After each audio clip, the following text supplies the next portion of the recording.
Well, quilting has been a creative, practical, and powerful form of women's expression for thousands of years. A museum in Cedarburg celebrating its 15th anniversary is dedicated to collecting the time-honored crafts.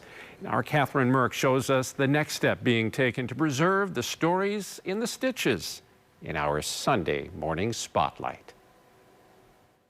1, 2, 3, 4, 5 times 1, 2, 3, 4, 5, 6, 7. From every color. Would you call that Nile green? To each seam. I did want to note that there are multiple areas, front and back, where we have puckers. At the Wisconsin Museum of Quilts and Fiber Arts.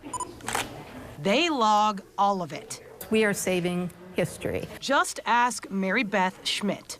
Every maker has their own little touch that they add to the composition. An accomplished quilting instructor and judge. I've been quilting for over 50 years, believe it or not. I just love it. I love the fabric. I love the touch. She's examining this quilt. She thinks it was made as early as 1935.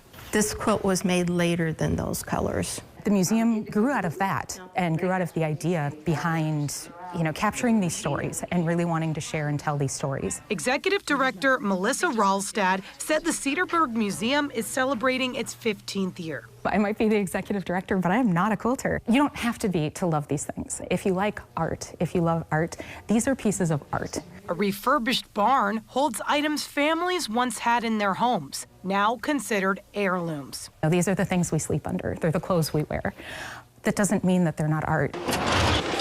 While keeping track of items that are hundreds of years old, they are in the process of something new, putting their documentation into an online database. We have a team of about 12 people that work on this all the time. Darlene Habeneck is one of those uploading the work of the museum into the Quilt Index. Launched in 2003 at Michigan State University, it's a computerized collection of thousands of quilts from around the world. Where she lived, who she was married to, what environment did she live in, where might she have gotten this fabric? Was it scrap baskets that were handed down for 3 generations and she just liked this particular color, so she put it in her quilt?